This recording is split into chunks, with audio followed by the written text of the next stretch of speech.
আসসালামু আলাইকুম everyone, welcome to last gear. আজকে কোনো বাইক রিলেটেড বিষয়ে কথা বলবো না। আজকে কথা বলবো জোভানের একটা নাটক রূপান্তর, সেটার বিষয়ে কথা বলবো।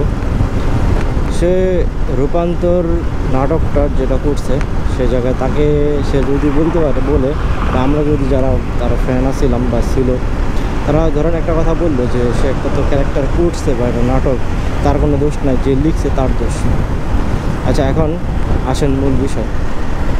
উনি যখন নাটকটাতে ক্যারেক্টার রোল প্লে করতে গেছে তখন ওনার উচিত ছিল গল্পেতে কী লেখা আছে এবং কী ক্যারেক্টারটা কী চরিত্র আছে সেটা দেখা তার দরকার ছিল। এখন আপনি মৌলিক হিসেবে বলেন বা যেভাবেই বলেন, একটা পুরুষ থেকে সে ক্যারেক্টার রোল প্লে করতেছে, প্রথম পুরুষ, সে তারপর থেকে তার মনে হচ্ছে যে সে থার্ড জেন্ডারে চলে যাচ্ছে বা তার ট্রান্সলেশন হচ্ছে।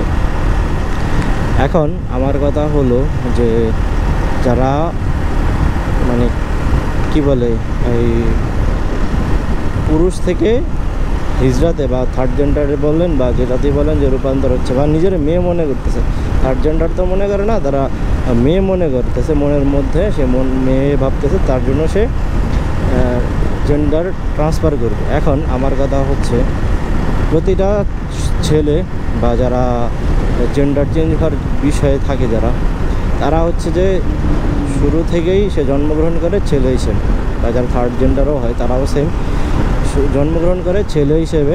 দেন তারা যখন তাদের 8-9 বছরের পাশাপাশি যেমন ধরেন বয়সন্ধিকাল যখন শুরু হয়, তখনই তাদের জেন্ডারগুলো মানে নিজের মধ্যে যে বিহেভগুলো এগুলো চেঞ্জ হতে থাকে। দেন তার মাধ্যমে বোঝা যায় যে সে কি থার্ড জেন্ডার হবে না অন্য কিছু হবে।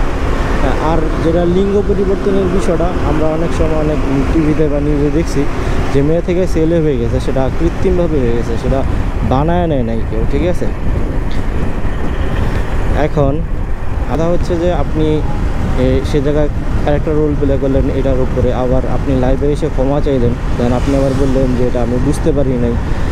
আবার বলতেছেন যে আমি তো এই জায়গায় অন্য কোনো উদ্দেশ্য করে বানাই নাই, আমি কোনো কিছুর প্রমোট করি নাই, আমি এই জায়গায় জাস্ট কি বলে আমার নিজের ক্যারেক্টারটা রোল প্লে করছি, আমি একটা ক্যারেক্টার এই পর্যন্ত আনছি।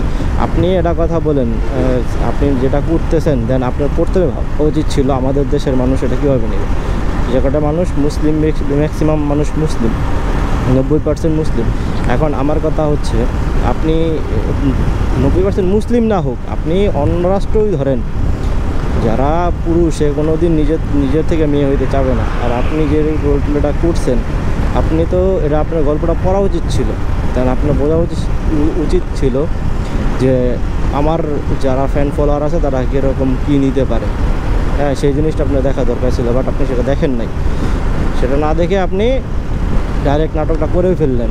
এখন আপনার লেভেলটা কোথায় চলে গেল এবং আপনি কতটা হেটার্স মেক করে ফেলছেন দেখছেন।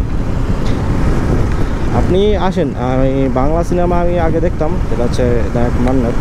এখন আমি ওনার যতটুকু বিষয় ঘাটাতে টেটে দেখলাম যে উনি সিনেমাতে বা ক্যারেক্টারে যতটুকু ফোকাস, তার থেকে বেশি ফোকাস দিত সে গল্পে।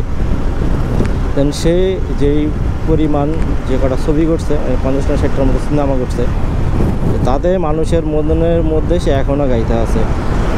তো আপনার সেটাই করা উচিত ছিল। হ্যাঁ, আপনার আগের ক্যারেক্টারটা গল্পটা দেখা দরকার ছিল, দেন আপনাকে সেই জায়গায় রোল প্লে করা দরকার ছিল।